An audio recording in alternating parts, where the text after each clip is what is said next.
Hey, Hey, hello. How are how's it you? going? Good, good. Long day, no? Yeah, so Yeah. far. Right. Do you have a break right now, or like, are you? Tell me Oh yeah. your circumstances. What's that? Tell me your current circumstances. Yes, on a break from work for however long, it doesn't matter. Yeah. Yeah. I mean, yeah, I wasn't even going to work today, so they're lucky I showed up. So yeah. Yeah. How about you?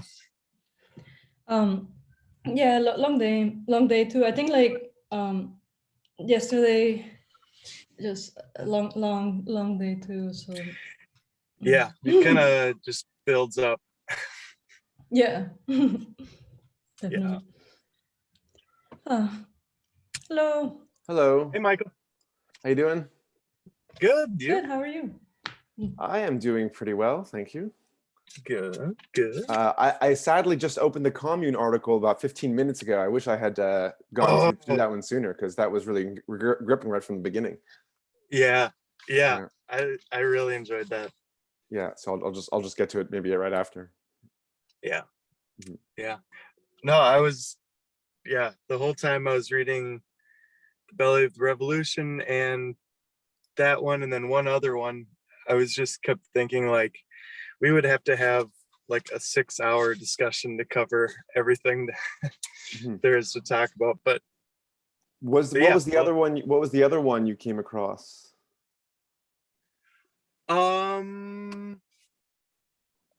I don't remember. I'd have to I read look at. I read something yesterday from the Monthly Review. I have it open in my tab, and it was called hang on, The Emergence of Marxist Critique of Modern Agriculture. I don't think it was that one. But that I learned some interesting stuff about guano and other Yeah, the inorganic and organic material relationship. I ended up just also eventually reading all about the nitrogen process. yeah, yeah. And when he was talking about the what's it called, the Hosh Bo Yeah, Haber uh, Bosch Haber, Haber yeah, Bosch. the ability to produce nitrogen out of sucking it out of ammonium from somewhere instead Right, of right, instead of more inorganic plant material, I guess, or right. inorganic. Yeah, it's it's a messy ordeal. We've got to Yeah, trudge through a lot of shit. yeah. Yeah. Well, and I don't remember where I read it. It was like a couple of years ago, but um there's an article just talking about how like the way we process food, mass processed food now, like even nutrients that are in the foods, like often our bodies don't absorb them, or at least not as much as they used to because it's been so processed. So like even if something says it has a lot of protein in it, and it does, like a lot of times it'll just go right through our Mhm. bodies because it's been so. I've heard this with like vitamin C a lot. Like, you can get all the vitamin C you need from an apple, an orange, or a red pepper, but you have these vitamin C boosting things that is just, I guess, it's pure marketing. Yeah, yeah, exactly. So how's everyone else? Dennis, Zana? Hey, I'm all right. Busy day, but there's this like conference on anarchy, like philosophy and absence of ground, and that I've been following today, and that was fun. So Oh, it's been a nice. busy day. Yeah, but it's cool. Yeah, I'm good. How are you? Good. I was trying to take the day off of work, and yet I've been here since Where 5, are you and I'm going? still You're in the car. just trying to find some place quiet. Oh, Still at work. The text was really fun. Yeah, I really enjoyed it. Yeah, I learned a lot, and like I was saying, it pointed me out to a few other texts that I've kind of integrated into my understanding of this stuff now. Yeah, it's good text. It's closer to the body, so I guess it's more. It feels more real to me. Yeah, It it's was very definitely inspiring. definitely a nice contrast from Deleuze-Guattari and Masumi. Really gets you thinking outside of just geometric structures and into food. Right. I'm trying to read my notes quickly before we start.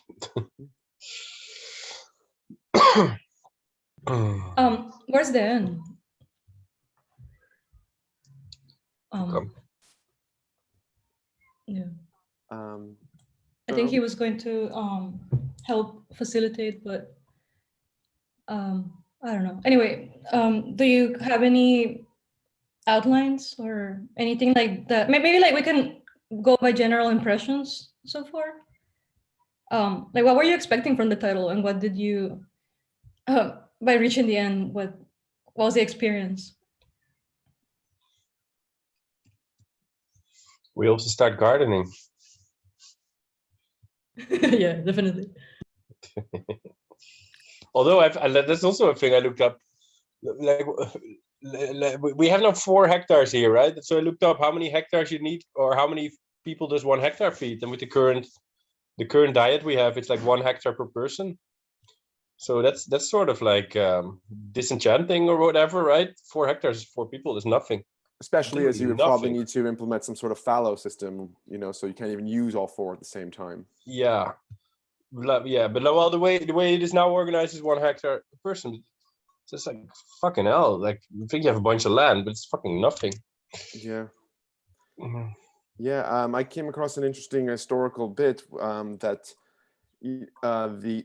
related to the enclosures of the commons, like in England at the time of the early onset of capitalism, whereas these particular commons were fallowed land, and the idea of replacing the fallow system with a crop rotation system was also part of the way to facilitate kicking the peasants off and creating this eventual labor force. So I always knew about the enclosure, and that's how it worked. But adding the dimension that it was replacing the fallow system with the crop rotation system was interesting. Hey, Dan. Yeah. Hey. Yeah, the commons where I think were traditionally usually where people put their fucking sheep and stuff. Well, they were allowed to take their sheep there to graze. Yeah. Yeah. Because I guess if it's fallow, there's just that bit that basic vegetation that's good, not good for humans, but it's good enough for those sheep. Yeah. Sheeple. Yeah. So I was also on that topic. I was remembering another reading, but unfortunately I couldn't find the title. It was in my memory only, about the commons and the notion of the commons and how. So the book says not everyone can graze on the same land. But then there's a lot of other questions that could be asked there, like because there is a lot of successful shared commons approaches to grazing and sharing water, for example. So I don't know if it could be like that particular bit of, no, it was not possible. I think it requires a lot more digging. Just the fact of saying like, no, not a lot of people could, and that's what they couldn't do it, and only the noble people could make this transition.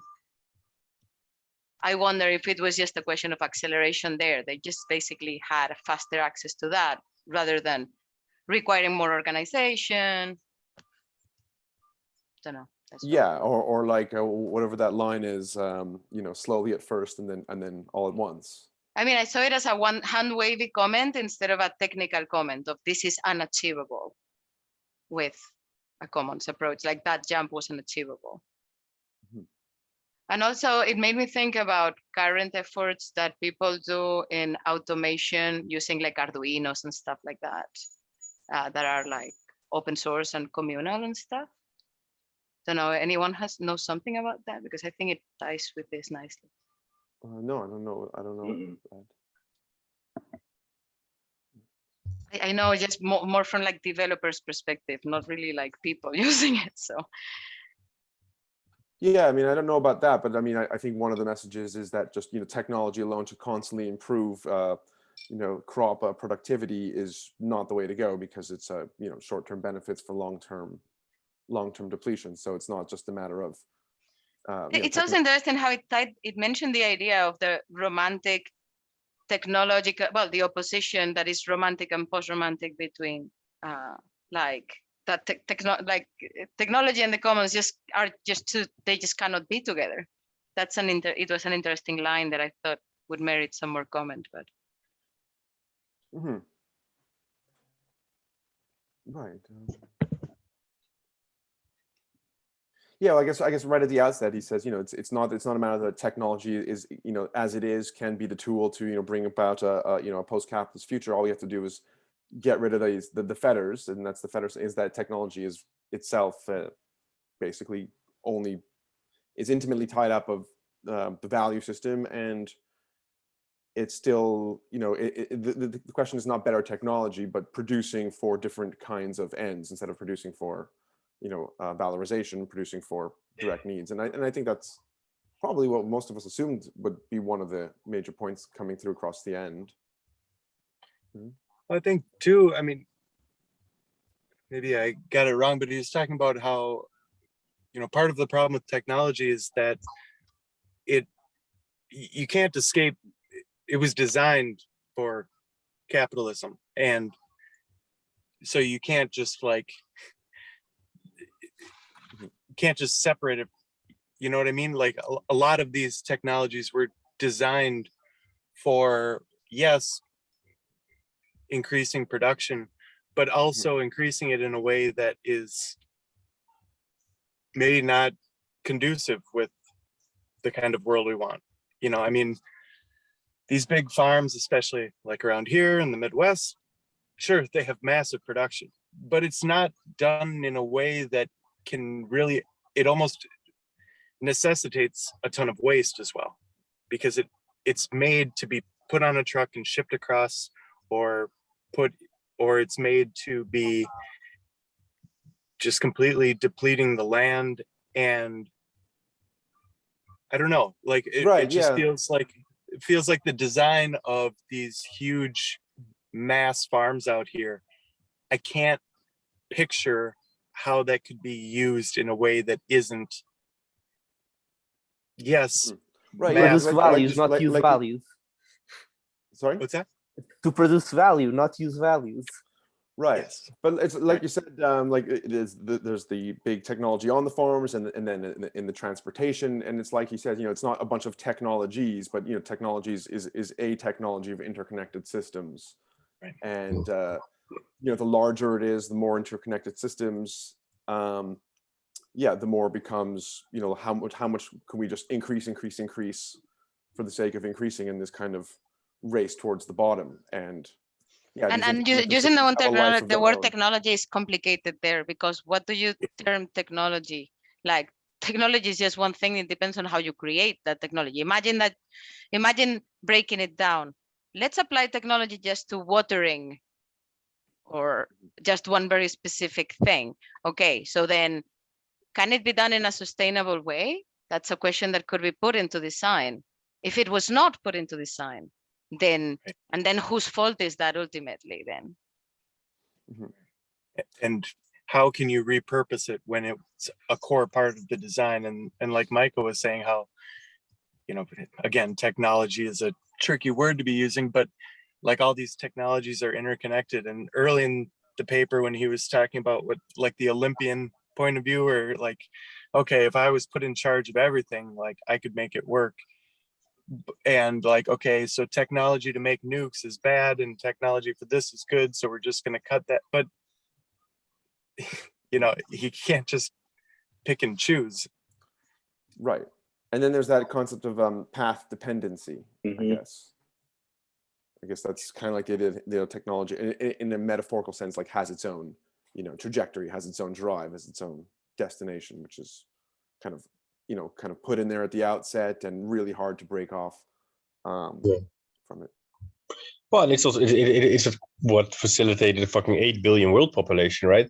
Extractivism and farming isn't perhaps seen as extractivist in the same way, but it is. If you have, I watched this documentary recently about soil. If you have a handful of soil, it has more microorganisms than there are people on the planet. And but if you distill the land, not even if you use artificial fertilizers, if you just till it and like move it around to get rid of the fucking the weeds that are growing there, you destroy that microbial structure, and by destroying that microbial structure, you get rid of healthy soil.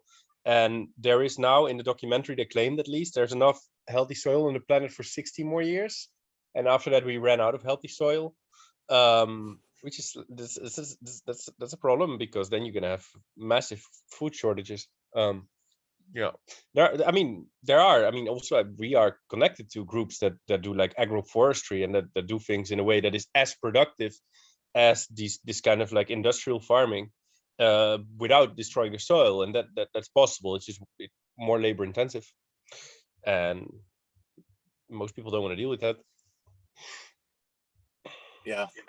Anything that I've learned like recently about soil just endlessly fascinates me. I mean, and even like you said, even if you're not like adding chemicals to it or something, just the process of tilling has massive effects on the composition of soil. And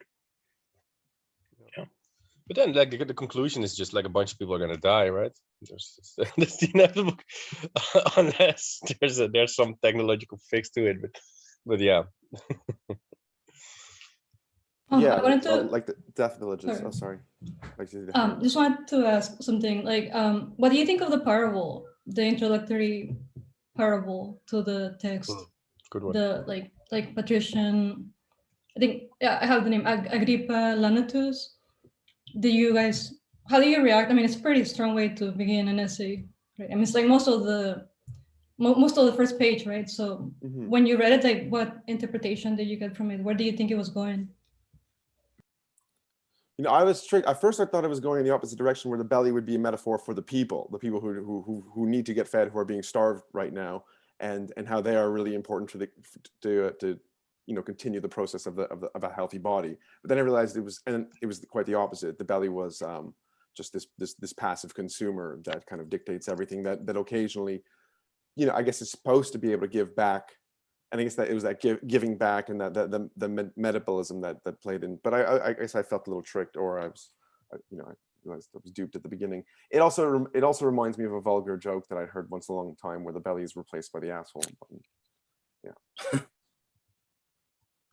Well, and isn't also the belly like the current capitalist agricultural system we have, that is like telling the rest of the body that like it's counter-revolutionary, and it's telling the rest of the body that like you can't, like, you need me, the like current agricultural system we use to survive. And in that way, like, any revolution feels like dependent on it, instead of, I don't know if that. Well, at the end, he does make that point. Any revolution needs to have a constant food supply.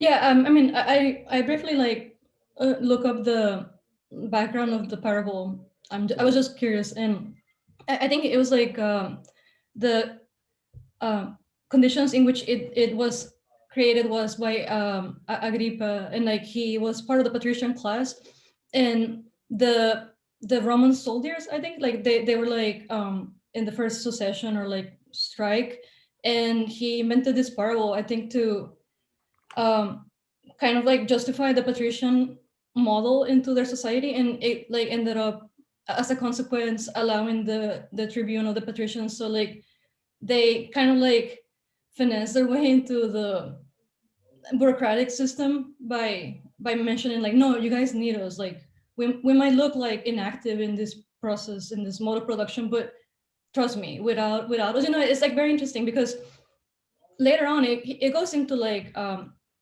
I guess like action and like practical materialist analysis, and that was kind of cool, right? Like just being reminded of that.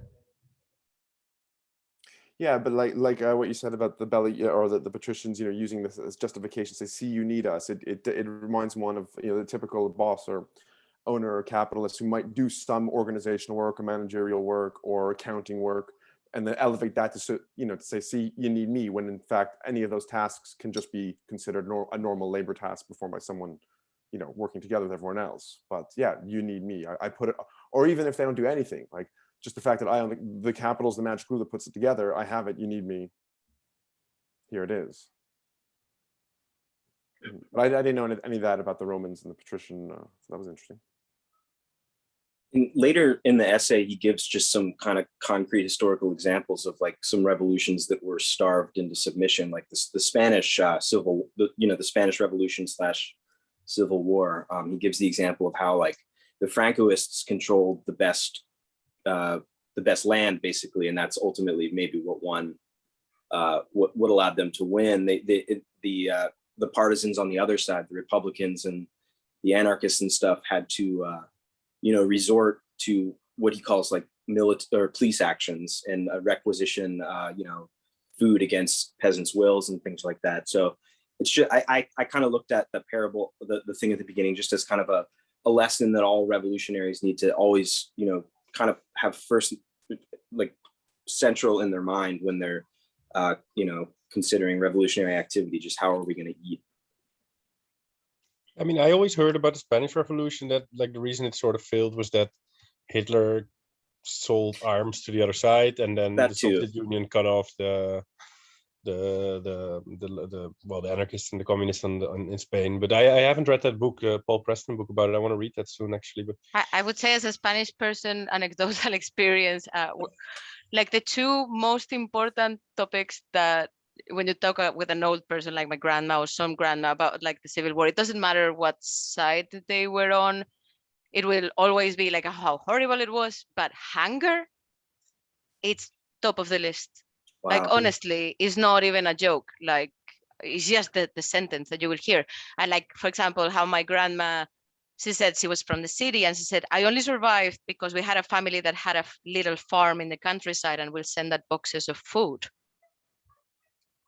And that was interesting. Like from the point of view of someone from the city, I always found that fascinating. Mhm.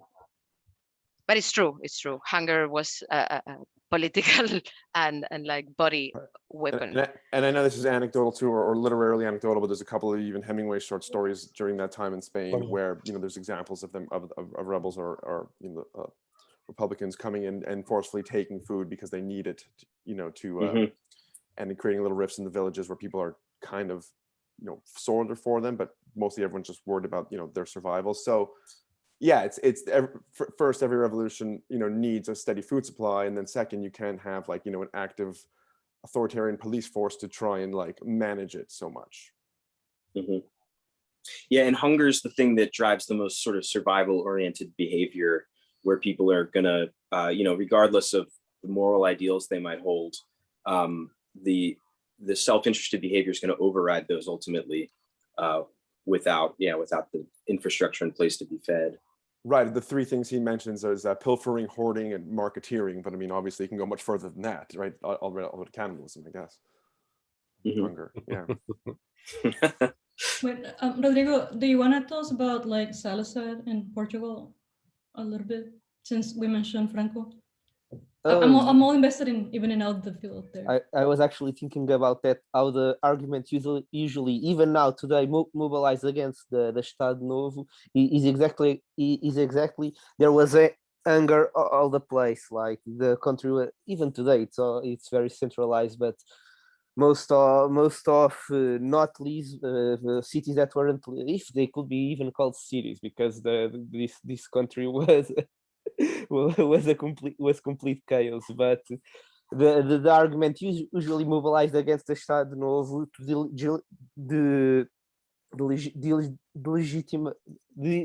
sorry, I have a hard time pronouncing it. Delegitimize is exactly the anger that was all over the place. Even if the moment that ended up causing its ultimate crisis was the crisis in the colonies, the war in the colonies, which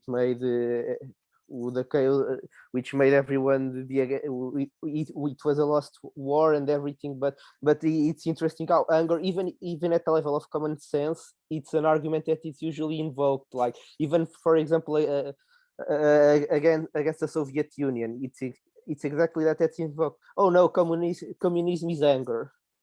It's something that is always invoked as a sort of a common sense argument against any sort of political, economical proposal. Mhm. Yeah. I'm sure. No, sorry. Go ahead. Go ahead. I was gonna say, I'm sure we want to get back to the text, but one other like anecdotal thing that I thought about a lot while reading it was the case of Native Americans and food and their how that affected their struggle, both pushing them off of fruitful land into areas where they couldn't grow any of their own food and had to be dependent, and then also signing treaties and then, you know, betraying them, and but constantly pushing them off of. And then you can even look like today with pipelines, and we're running pipelines right through like the one of the big things with line 3 here in Minnesota is it goes right through the biggest wild rice I know in North America, maybe in the world. I don't know how much wild rice grows elsewhere, but it's a fact that it's going to leak oil into it. I mean, it's just a fact. It always happens. And the more that they're cut off from their own sources, the more dependent they are, you know, and even giving them, which is an absurd term but even giving them land on reservations, they're so closed off from any kind of sustainability. They're so tightly packed in them that they're still, even if they're independent in some ways, they're still completely dependent on the outside world, the US. And Canada too. Yes, absolutely. Anyway, it's so much of things he brought up here really struck me with that, and with just people I know who live on reservations and Native Americans who've chosen to leave the reservations. But I mean, there are endless problems with them, but food was a big one that hit me. You know, even if they have land, they're so tightly packed in there, they can't do any farming of their own. They can't do any, and it's so hard to make any money because there aren't jobs on the reservation. You know, they get these tiny stipends, but then they use that to buy food from outside of the reservation. I mean, they just can't function without, I don't know. Like I Right, said, and Right, plenty so- of other problems, On but top of that, in Canada, because a lot of their, you know, a lot of their population is still more and more north, they're on the frontiers of facing some of the first effects of climate change as well.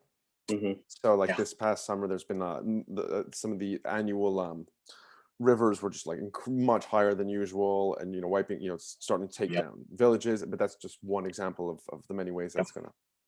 yeah. Yeah, Were you Brian. gonna say something? Yeah. Yeah, I was going to say what you said. It just sort of reminded me of something. Just how you know the market dependence of the Native Americans you're referring to. When I was reading this article, there's another article that came out by two other figures, sort of in the endnotes world, John Clegg and Rob Lucas. The article is called 3 Agricultural Revolutions.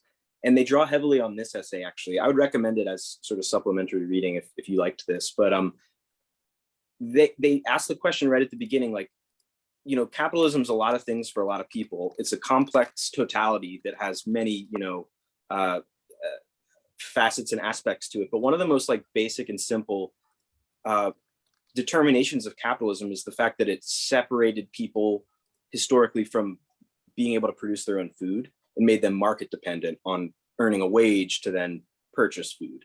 So like that was the most world historical in their argument. Kind of, it was an agricultural revolution, basically, is what capitalism was. It separated peasant producers from their own tools and abilities to procure their own food, and then made them market dependent. And I mean, yeah, that wasn't just one historical process. That's an ongoing process that's sort of a constant throughout capitalism. Of making people market dependent. So yeah, I just wanted to throw that out there. Yeah. And just a separation from the land itself, not just from the land and their ability to get food, but like from a connection to the land. Mm-hmm. Yeah. Yeah, and like instill the idea that land is something that you can buy and sell, which is like a really crazy idea if you. Right. Yeah. To maybe use that to get back to the text, I wanted to ask something. Dan, last time you told us, you talked about the formal versus the real subsumption of labor Yeah. under capital, and he takes that model and he looks at the formal subsumption, the formal and real subsumption of various energy materials. Or it's not a process from one to the other, but certain things are always going to be formal, like wind and solar, because you can't Mhm. stockpile them, and then the Water. and then coal, oil, the opposites, and that Mhm. was cool because I remember what you said last time, so it kind of made sense immediately. But do you want to say anything? Anyone want to say anything about that? Talking about not only owning land, but trying, the difference between harnessing versus stockpiling of the various energy sources. That was really interesting. Mhm. I don't know if anyone wants to start off on. Because almost like the language itself. I mean, stocks and flows kind of goes right back to Deleuze and Guattari. And economic. I mean, in mainstream economics too, they use those concepts in sort of different ways. Mhm. But yeah, I think he drew that distinction. Jasper drew that distinction from Andreas Malm, who some of you guys might have heard of. He's a Swedish sort of Marxist ecologist, and he wrote this big book called Fossil Capital, where he develops those concepts of formal and real subsumption in the context. Yeah, like you said, Mike. There's certain energy sources that can really be only formally subsumed, like water, basically. And he uses the example of water. And then, yeah, there's the real subsumption of energy in the form of the stock, which is basically fossil fuels and coal and stuff like that. And Who was the guy you mentioned now? Ridley. Andreas Malm, Malm. M-A-L-M. The one he cites. Okay, yeah, okay. Yeah, It's yeah, that book. Yeah, it's like starting on like 344. But yeah, go ahead. Yeah, I know. I didn't really have too much more to say. I was just going to say that I think those concepts of formal and real subsumption, which you can find in Marx, it's this chapter that's often it's not part of Capital, but it was part of his notes during the writing of Capital. And like, if you have the Penguin edition of Capital Volume 1, it's usually at the very end. It's called the results of the direct results of the process of production, something like that. And he introduces those concepts, and like, yeah, I saw that sort of running through this whole essay, not just in the context of the energy sources, but like there's a difference between like process of production that is the person doing it kind of still has control of it and has kind of, epistemological and practical relationship to it that's totally different than when it becomes really subsumed, where it gets broken down into all these different pieces, each step under the way Bernes puts it, under the contortion of the law of value, where like you don't have if you, as a producer, you don't have either practical or epistemological relationship that's in any way tractable. You're just one cog in a logistical chain, basically. Yeah. In other words, you can't go it on your own way with what you've been trained to do at that point. Sure. Yeah. Yeah. But I mean, so in a post-capital agricultural system, is it? I mean, most people just assume it's a return to the more formally subsumed energy supplies because the fossil fuel extraction is so dangerous. But as we see here in that commune article, which I only started, but that just seems to be just a shift from one set another, or and. So there are. I mean, he doesn't mention this, right? But there's community supported agriculture, solidarische Landwirtschaft. There is a big network of these spaces that try to guarantee a food supply outside of the market. This does exist. I think I have no idea what the percentage of it is. Probably it's minimal compared to like industrial market or market-based agriculture. But these networks are popping up everywhere. And if you want to talk about the revolutionary zone and how it's going to sustain itself, I think that's where to look, right? But he doesn't mention any of that, which is kind of surprising. CSA is the term in America. In Germany, it's Solavi. And like there's networks, there's maps of them like that I've engaged with for making the free and space stuff.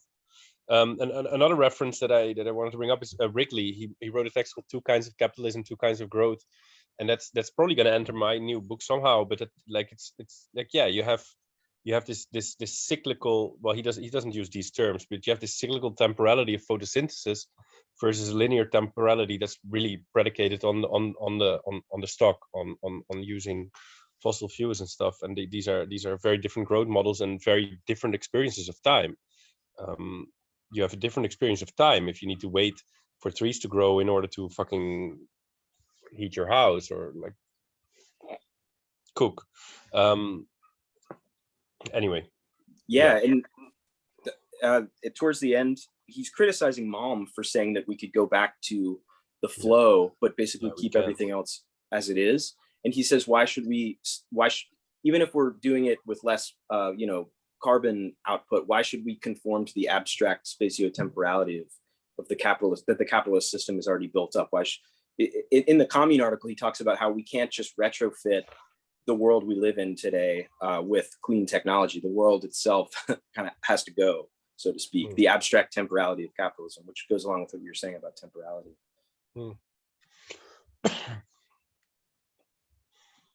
Oh, I'll just say briefly, there's an earlier essay that Jasper published in EndNotes 3 on logistics. It's quite similar to this, but it's more about manufacturing logistics. But at the end of that, he does basically do what he calls for what you were just talking about, where we need to build maps of like the things happening around us, like in a materialist way. We need to know like both from a strategic perspective, like what we could potentially block, but also we need to know like what the possibilities are, or if they're already, like you said, ongoing processes of production outside of these circuits of logistics, know where they are. Yeah, so he does call for that in the other essay. If you take this Lenin like dual power sort of perspective, then that's where the revolution begins, right? Build like before the revolution begins, really build out these capacities that would facilitate it. Yeah, because there's kind of a cynical comment up top in the essay where it's like, well, no one really believes that. I think in this case he said like the factory floor is where you're going to find the germ of a revolution, but I often think like also like a huge customer service center, or an army of fast food workers. I mean, the idea that it's power from below, but the way that this kind of work has been set up, no one's thinking about anything else than just trying to get through their day and not be totally miserable. Yeah. But at the other hand, you don't want the idea is not to have a bunch of kind of smart, well-read people coming around and telling everybody,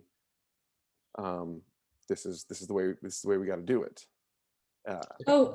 We should definitely read I think Revolutionary Motives next, because it's just what you mentioned, and I think it would be a good continuation to this conversation after we examine the like most important, I guess, the essential parts to make sure that a revolutionary attempt won't fail, even if localized. What drives? How can you? If you cannot be pastoral or didactic, how to accomplish that? How to get them to your side? And like I think he made really compelling arguments in that essay. So perhaps. Sorry to reference another text. That's very Dennis to do. Very Dennis thing to do. But isn't it also funny that like the most like visible sort of like revolutionary zone that exists at the moment is Rojava, which basically exists only because of fossil fuel extraction. Right. Wait, what is that? I don't know that. Rojava in Kurdistan. It's like I mean, we did this fucking panel, and there was someone who lives there, and he said it's a very rich revolution because we got all these oil fields, and we sell the oil. So that's sort of interesting. Yeah. Yeah, I guess seizing some means of production, but then continuing to engage with the rest of the world market. Yeah. I thought it was interesting how the production and distribution line, I mean, the fact that we're getting like apples from areas that we could get them from our local region or any other commodity or any other, I guess, produce, and that it has to travel so far, like either through packaging or just because it makes the capitalist more money. Like, I think it's going to transform our culinary experience. entirely. Right. Yeah. I mean, I saw some meme about some food product that was on the label. It was like, yeah, I think it was a fruit picked in somewhere in South America and then canned in Thailand and then Yep. resold in like the state. You know, as Mm. a fruit or shrimp or. I don't It's, know. it's I saw logical that. though, right? I mean, like we live in countries where fucking land is expensive and labor is expensive. And he mentions that in the US at least, like around 35% of food is wasted due to this system. So it's not, it's efficient from the, like he says, the system's designed to grow money first and then food sort of as an afterthought. Right. The cost of overproduction is still less than the opportunity cost of underproduction. Yeah. Right. Which is a logic completely disconnected from satisfying, needs. Mhm. Right. Yeah, it's like Rodrigo said at the beginning. I mean, it's pretty simple that the system is designed to produce value, not use value. I mean, it has to produce use values to some degree, but it's not producing them in an optimal way. It's producing value in an optimal way. Yeah, he even said like that first is profit and then the human needs, and how that's always secondary and will continue to be no matter how. I think in that additional, like the supplemental reading, that was like emphasized, right, that we cannot reform it. We cannot reform it. There's no monetary or like what is- circulatory model. What is Go growing ahead. fruits is money and only then food for human needs. That's the Right. quote. I remember I used to share a flat with a guy that ran a homeless shelter, and in the center of the city of Madrid, and in the area there were a lot of we were getting food from the food trash of the supermarkets, and obviously my first thought was, why isn't this more like, can you, and I asked my flatmates, like, could you go to have the government behind you? You could even go and request, could you separate all the food that is still good to eat that you're going to throw and give it to me? Like, as simple as that, like just like a local agreement. He said he actually literally tried like the first year that he was in that job. And the amount of red tape that existed, he was never able to answer the question as if the red tape was just an excuse or it was just the system. It's like, something as simple as that was not, he made a lot of like it didn't work out. And I started having all these questions like, does my city support this? And then only you dig a little bit, and it's not that it's not, it's that it's impossible. Yeah. I Well, know not even here that, in- like dumpster diving is also just illegal. Like in Yeah. at least in the countries that I've lived in, like shit that they Well, threw it away, you cannot just eat it because that would reduce the market, of course. And Yeah, like I know at least- their worry was that they could get sued by a homeless person, Mhm. literally. that's why it's illegal here in Minneapolis and in Memphis. I know for sure. I'm sure elsewhere, but like they can't even donate it to a homeless shelter, a grocery store or something if it's like within a couple days of expiring and they throw it away because they don't want it on their shelves. But it's illegal for them to donate it. And even if it wasn't illegal, they don't want to because they don't want to risk getting sued for somebody getting sick and they don't want to, deal with the hassle of, Mhm. trying to and maintaining artificial scarcity. It's insane. And I think there was also an argument for losing jobs in a way, because they said that currently the homeless people were being fed with sandwiches that, like a catering agency that had received a contract from the city would provide. So like they were also thinking about jeopardizing their current structure, which to me sounded ridiculous because you're not even feeding them too much. You're just giving them the scraps. It was mad. Yeah, I see what you're typing. Yeah, about clothes shredding, like All kinds of- retailers that don't want secondhand. Yeah, all kinds Yeah. of stuff. I mean, I even saw on something recently, Amazon warehouses just destroying TVs. It's I just, saw that. I was it has they scan it and has the word destroy on it. Right. But also during those the power outages in what was it? I forget where. Was it Texas or something? When a lot of Texas, I supermarkets were think. throwing out tons and Texas. tons of food, even though it was not even there yet, but they couldn't keep it on the shelves because it would have gone bad soon. And, you know, people lined up to come take it, and the cops came and said, you know, protected that right to destroy this food. So, In that think line, sorry. Sorry, go.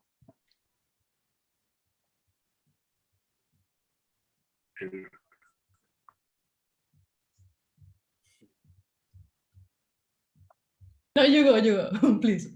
No, I was saying that one thought that I had while reading that in this same vein, and it also tied a little bit to the flow versus stock, is what happens with the shit that people create in cities, meaning their literal body and the nitrogen. And I told you, Mikey, right, that I read that theoretically it's possible to extract. The problem is that the pipeline of extracting the residue from the water is treated as a residue. They don't treat it as there's any value in what they're extracting from the water. The goal. So if you could think that maybe you could be, giving back, it's just not even. And that I found. I just thought about that, like, oh, nitrogen. I'm pretty sure there's a lot of nitrogen in our sewers. right. Yeah. I'm not the first one to thought about it. The whole part in the essay about back to the land, you know, the literal metabolism part. I mean, that seemed a little, I guess, or references to how they talked about it in Marx's time. Something I couldn't really wrap my head around, because I just imagine our diets are just so much worse than it was back then. That there's nothing usable left. But there's chemistry, Yeah. But anyways, Mariana, you were going to say something. Sorry. Yes. Sorry, no, I just no, it was just adding to that. I mean, another example that during the pandemic, the beginning of it, we would get those photos of the hotels placing like post-its in support of the healthcare employees, etc., like nurses, and all the rooms were empty, and I mean, soon we immediately saw that people were being evicted, and it's just funny, right? When it's like that clear, that transparent, that it's normalized to the degree that it has to be that controversial. Like I remember when I first moved to New York, that story with H&M was like making rounds that the winter was pretty harsh, and the clothes were being shredded, but like we hear it all the time that it's like not longer, unless it's like pretty catastrophic or extraordinary. It's just so like just waste is so normalized. But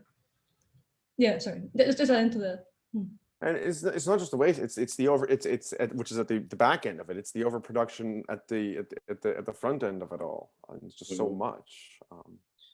There's nonstop. There's one crazy statistic that I was just going to add more empirical evidence to the overall inefficiency of the food production system. Jasper quotes Jason Moore. The ratio of energy calories to food calories has almost doubled since the 1970s and grown by almost 10 times since the 1930s under petro-farming conditions. So like each calorie of that you're getting from your food has 10 more energy calories in it than it did almost 100 years ago, which is nuts. Yeah. So if a labor theory of value was real, then the price would simply go up in lockstep with that. It just made me think about, we have a terrible word that we Spanish people would use for French people sometimes, which is strawberry stompers, pisa fresas. That comes from, I don't know if you've ever heard this, but when Spain became the agriculture, like fruit production point of Europe, there was a lot of tension with France, south of France. And in the border, the French truckers, I think it was the trucker, basically they just picated the border and removed the cargo, and especially the strawberries in that season, because strawberries, I guess, is a very French. It was very symbolic. But that's a very complicated situation, because Spain, they were obviously trying to enforce a capitalist model, right? Spain bringing with their lower priced and extremely exploited solution, while France tried to keep their strawberry production more controlled. They couldn't do anything except for picketing on the border and not allowing it to pass and stomping literally on the strawberries. like literally destroying. And it's a very interesting. Mm. The one that they probably destroyed all the fruit, but the strawberry was really, really like symbolic. How would you prevent that? Like, I mean, what would you do? Who are you on the side of, the French people or?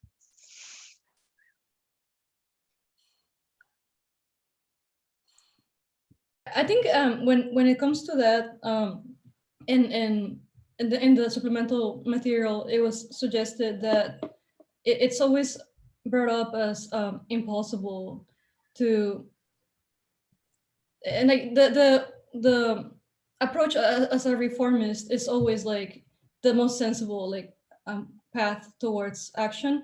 But it's pretty crazy the way things are. So if we're asking for change, shouldn't we go all the way? I mean, why stop, right? Why? It's already crazy that so much of the production is going to the trash or shredded, right? So, or entirely not occupied. So I think that would be an interesting question to explore now. Like, do you guys think that, I don't know, did it seem sensible as an analysis? If you have these sort of revolutionary perspective, it's also just tremendously difficult to sort of live by them or whatever, right? And like one point is that's brought up in the text. This thing that I forgot was in the Communist Manifesto, is the city countryside separation that they want to overcome. And like what that sort of goes back to is that cities perhaps cannot exist without exploitation. And that this you will find this in Pierre Clastre as well, the anthropologist. He says in order to have a city, you need to have a bunch of people that don't produce their own food, because in the city they cannot produce their own food. So what you need is a lord that has an army, and then he gets like a clergy around him, etc., etc., and he gets that whole shit. So that in itself, that concentration of people is based on the fact that they can exploit other people. Otherwise, that concentration doesn't exist, and that exploitation is now less visible. And we are all probably urban dwellers. So am I most of the time. So we are not that like, but to really live according to those sort of convictions that you want to overcome exploitation, it requires a lot of fucking sacrifice. It's a very tricky thing, precisely because of these bad dependencies. And that's a question actually I'm curious about, if Marxist theory still feels that way, if it still embraces this this need to overcome city countryside divide. By the way, David Graeber, in his new book that isn't out yet, I think he might go against this sort of argument, because in the prequel that came out on the internet, there's this whole bit about cities being possibly also egalitarian and stuff. But cities, obviously, the existence of cities do require this move of like foodstuffs from the countryside, and that countryside will be exploited. There's no other way. Yeah, and Go they ahead. making small, obviously breaking up cities into smaller little sub-cities with little towns around them doesn't seem practical.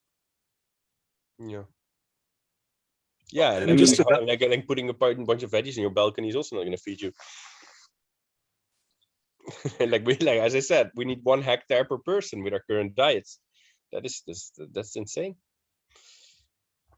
And just to add, as far as like problems with cities and difficulties in making real change, it's not just that in cities people are dependent, but that it's also completely unequally dependent. I mean, you have these massive food deserts in low-income parts of any big city in the US, I'm sure it's elsewhere too, where not only can they not grow their own food there, but they don't have access to food with any nutritional value. If you go into the north side of Minneapolis, the only grocery store within any reasonable distance are these stores that all they sell are chips and super processed food. There's McDonald's and Burger King. I mean, a lot of times there aren't even grocery stores. All it is gas station food and fast food. I mean, so they eat shitty food, but that's not even really the point, right? Because that shitty food is still produced somewhere on farmland in Brazil. And like 200 years ago, that city would exist because there was a lord in that city that went to the countryside and said, hey, give me the fucking food, and otherwise I kill you or I don't protect you, which is basically the same. But nowadays, like capitalism does it a bit more civilized or maybe not. Like there's other mechanisms that work there, but these are still mechanisms of exploitation. And even though they eat shitty food, that food still is produced somewhere by poor people. Like it comes from Yeah. somewhere. Yeah. I mean, he drew the distinction too that the distinction, yeah, like the difference with this current system is that we have the notion or idea that we're free to walk away from the exploitation, but it's a paper thin assumption that, of course, it's going to be repeated no matter if you have nothing but your labor power to sell. Yeah.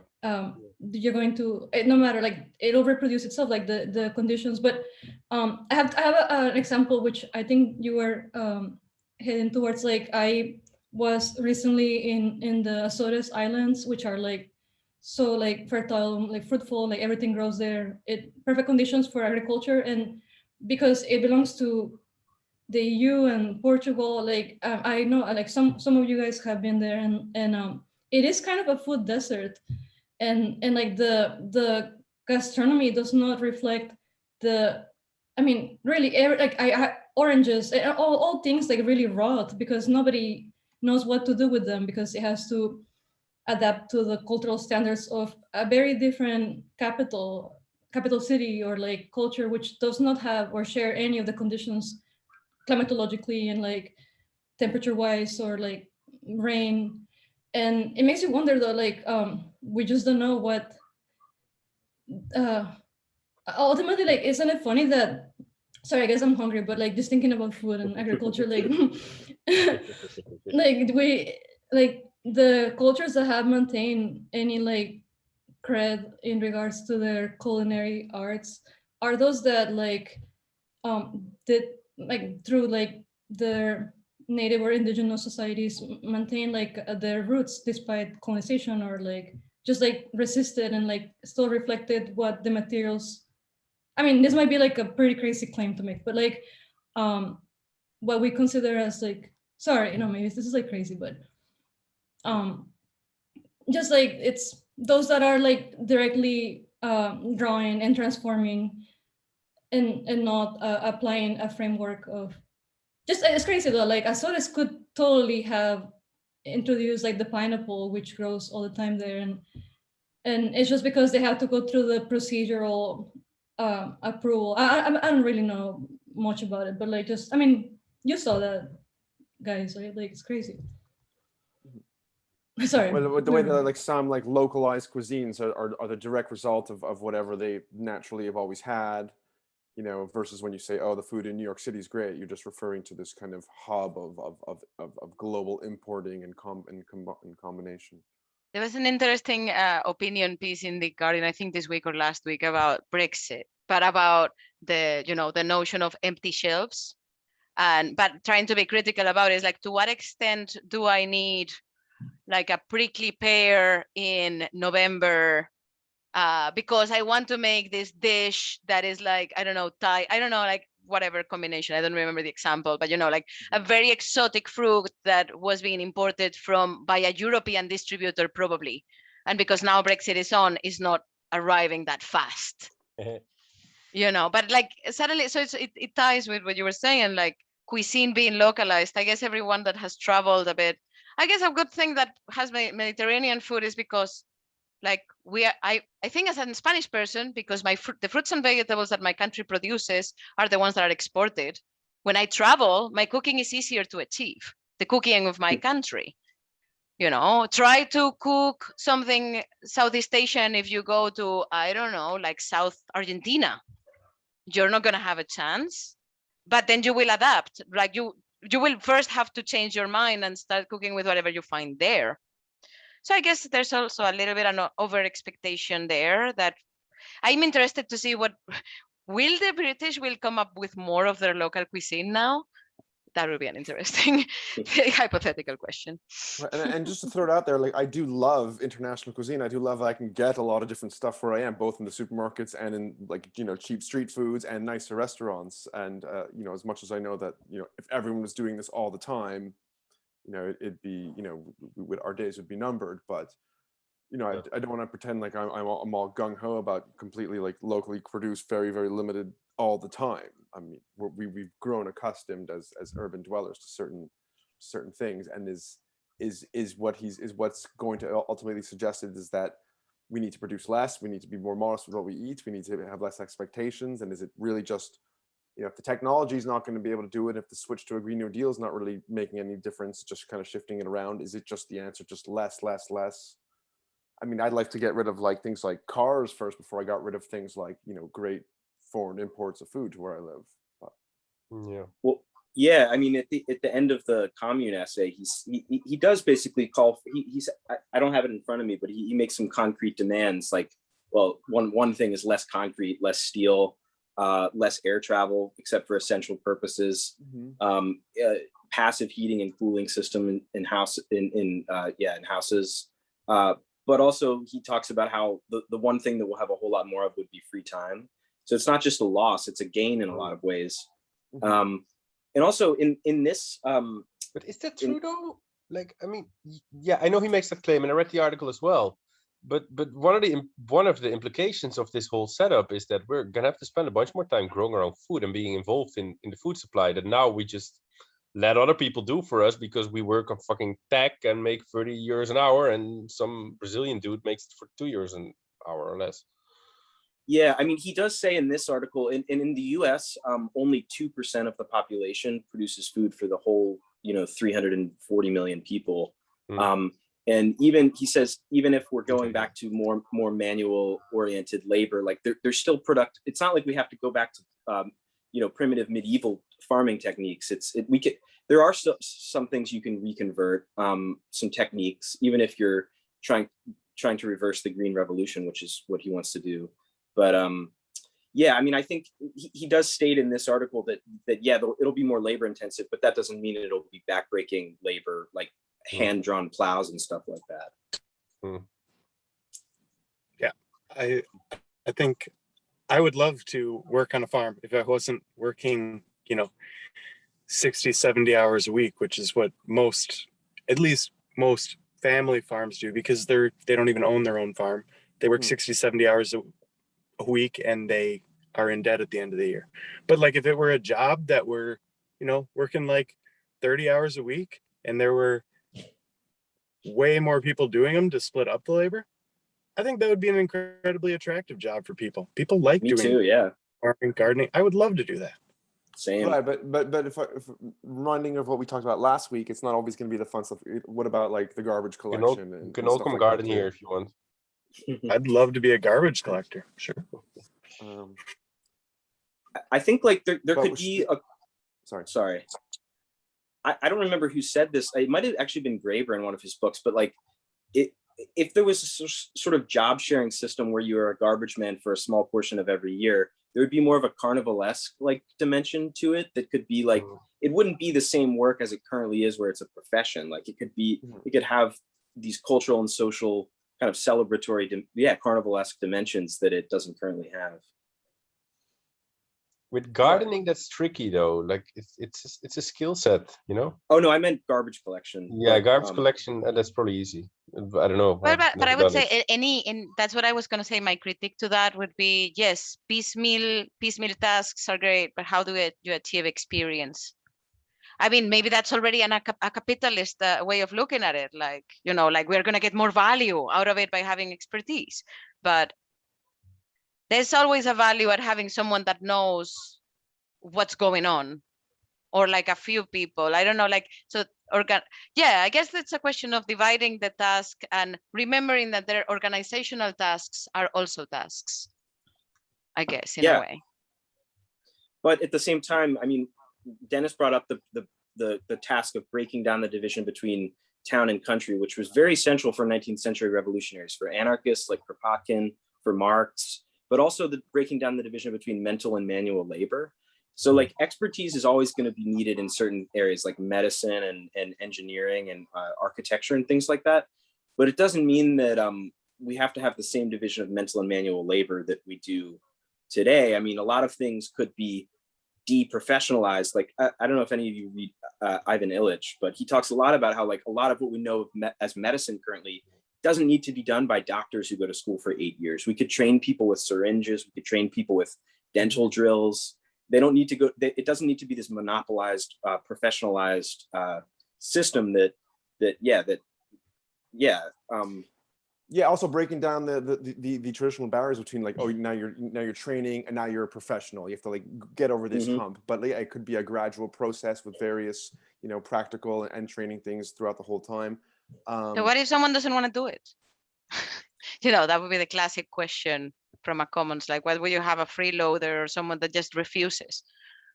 How would you, Well, there's a lot of things to ask there. To mention, the Graeber again, which we're not supposed to, but like he says at the end of Bullshit Jobs, I think, that there will always, it'll always be a few people, but like creating an administration to deal with them is just not going to be worth it. I mean, and then enough people will probably, when we start, thinking more communally minded, and my stuff is everyone's stuff, and we got to take care of it together.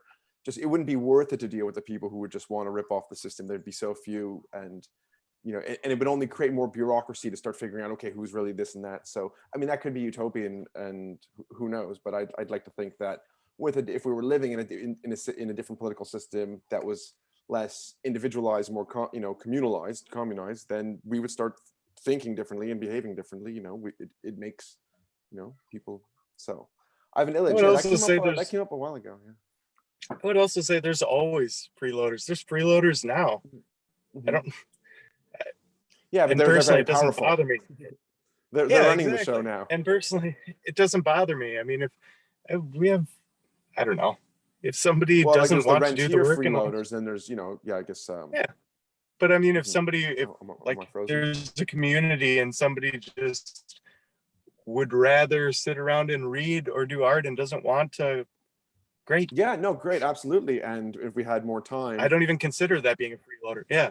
Right. Yeah. No. And that's what I think. That wouldn't even be considered freeloading. I think that could still be interesting, productive. Not at all. Socially bonding work. Yeah. Right now, I'm worried about the freeloaders who are the rentier freeloaders, the ones at the top. Those and. Yeah, no, I'm remembering some sci-fi. Arthur C. Clarke, I think it was Arthur C. Clarke, has a book. He has a utopia, exactly like that. He has basically two utopias, and one of them is like basically the communist paradise, and the other is like basically a destroyed society. But both of them, like, he also presents them like how both of them also like cannot, they just not perfect, separated. It's true that he has a leaning for the communist side. But he mentions exactly like division of labor. Like basically, you could just go and sign up, go to a place, like every single place will have like a board with all of the tasks that are available. And you could pick whichever it is. And they would be like trash management, it could be cleaning, it could be going to the garden. But they also, in that book, it also mentioned that because of the system having developed how it was, expertise was also needed. You always need someone that teaches you how to build something.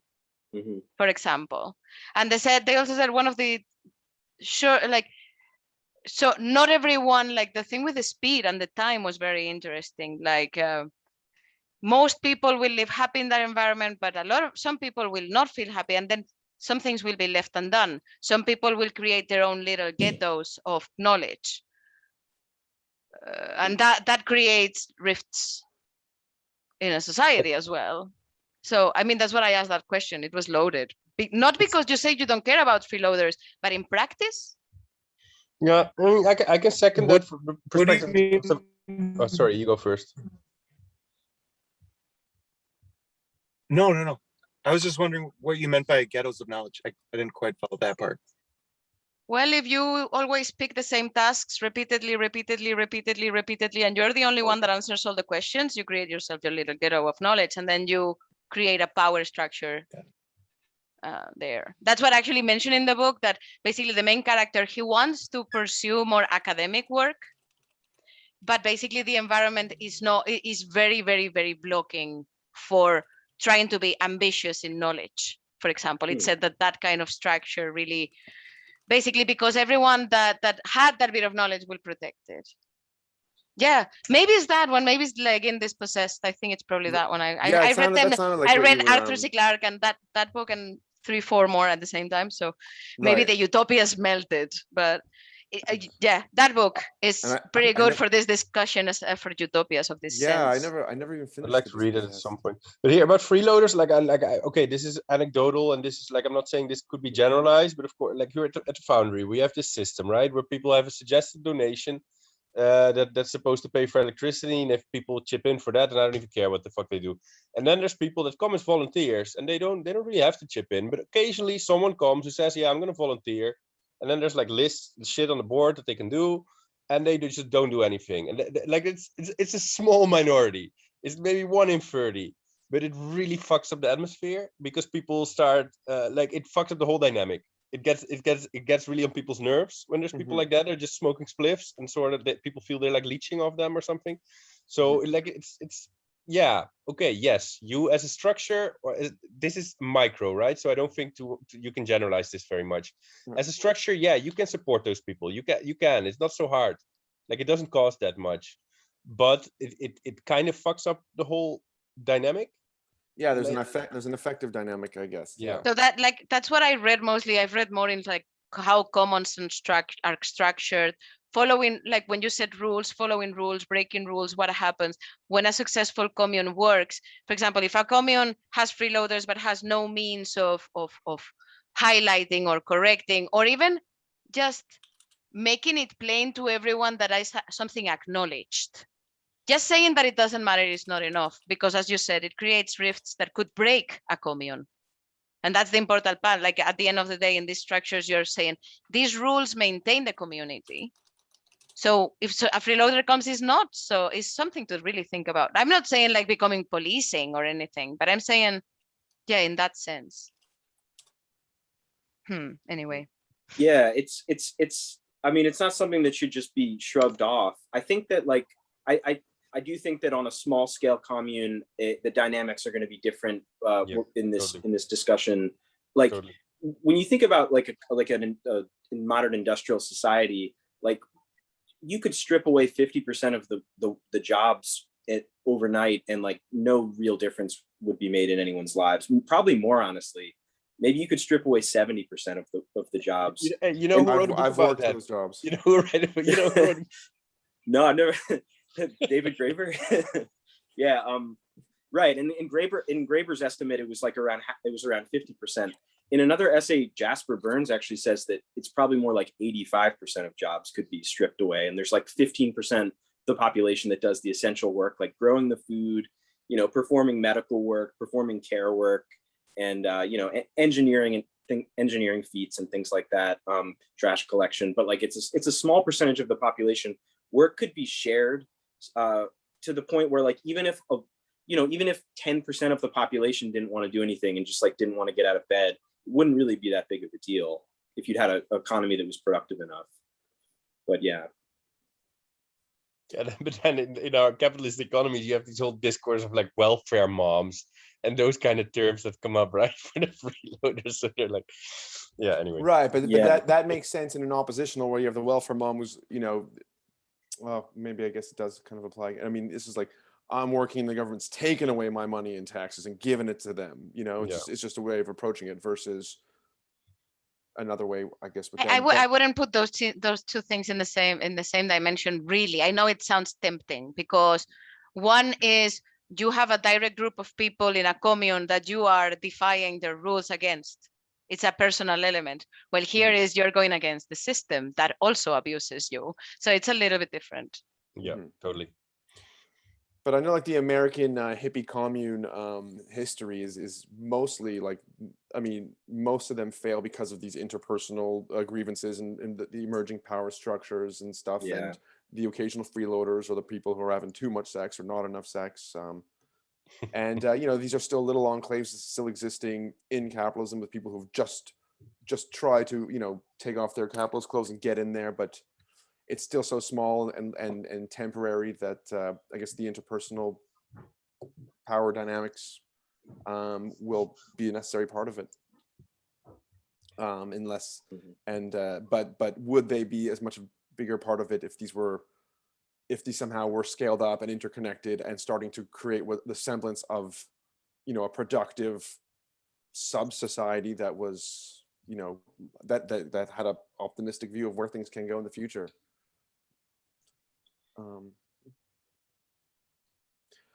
There's one, if no, am I frozen? No. Okay, yes, I've been You're going good. frozen. There's one quote talking about how to, like, if we're the idea how to imagine, or getting off the train right we're now and having to shift gears and stuff.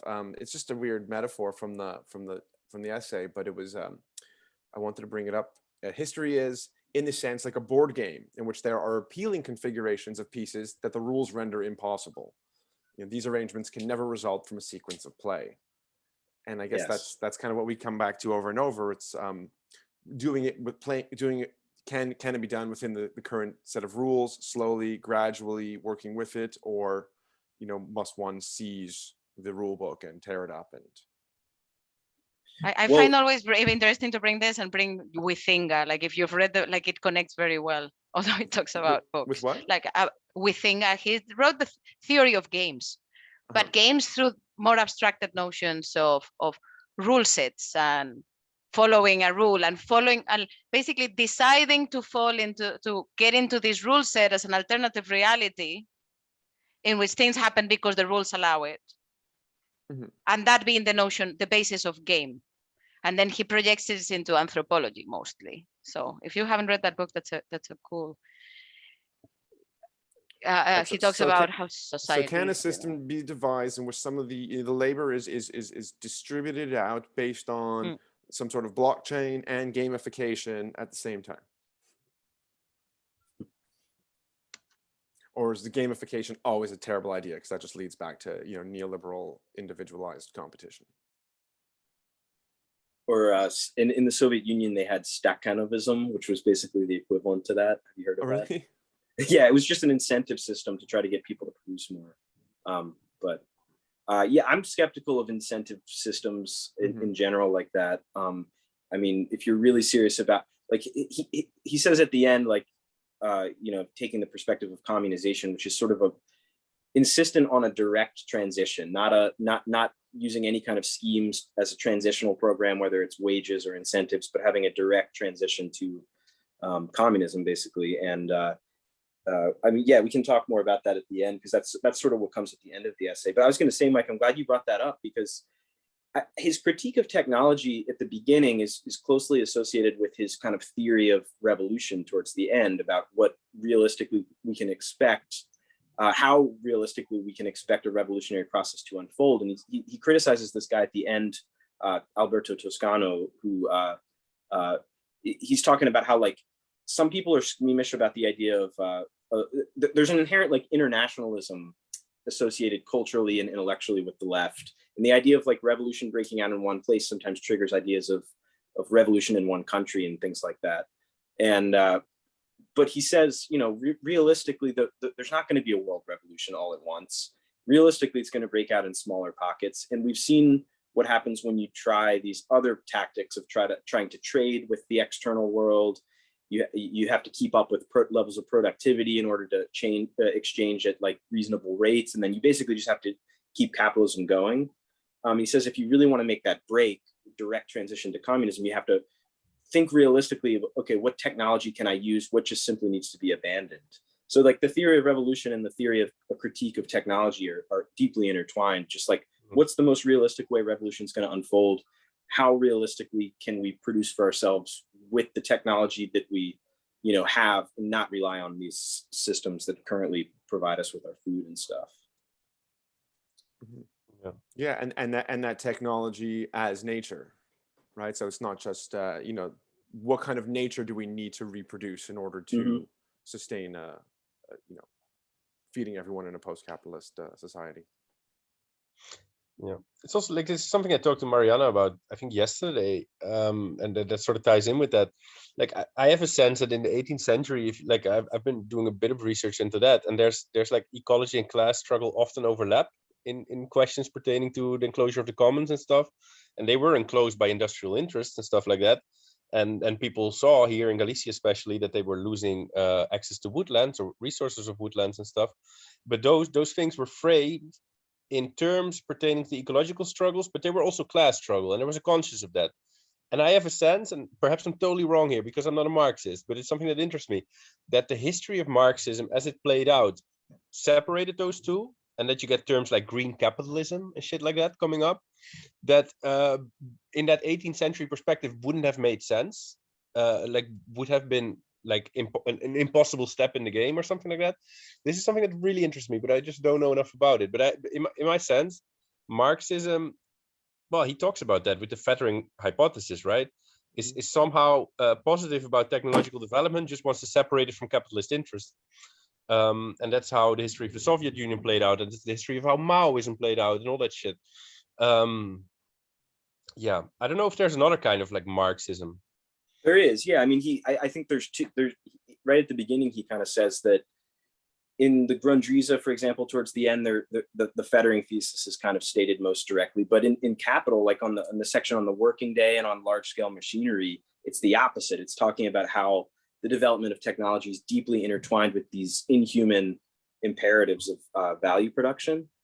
And in the Marxist tradition, there you get people that are accelerationists, for example, like that Aaron Bastani book, but you also get Panzieri, I think it's pronounced, and other critics of Marcuse, other critics of technology who see, which Jasper Bernes is kind of following in. So I think it's a tradition that has both.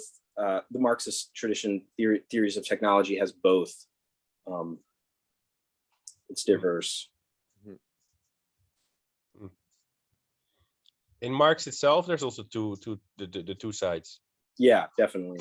Okay. Yeah, I mean, there's the Marxist modernism, which ja, doe maar, anders kom maar. Sorry. Yeah, Sorry, there's the tradition of Marxist modernism, and then there's also a more critical view of modernity in Marx. So yeah, I mean, yeah, it's a complex body of work. The more critical view, does that come to fruition later, more in when he looks at like Russian peasant communities and shit in late work?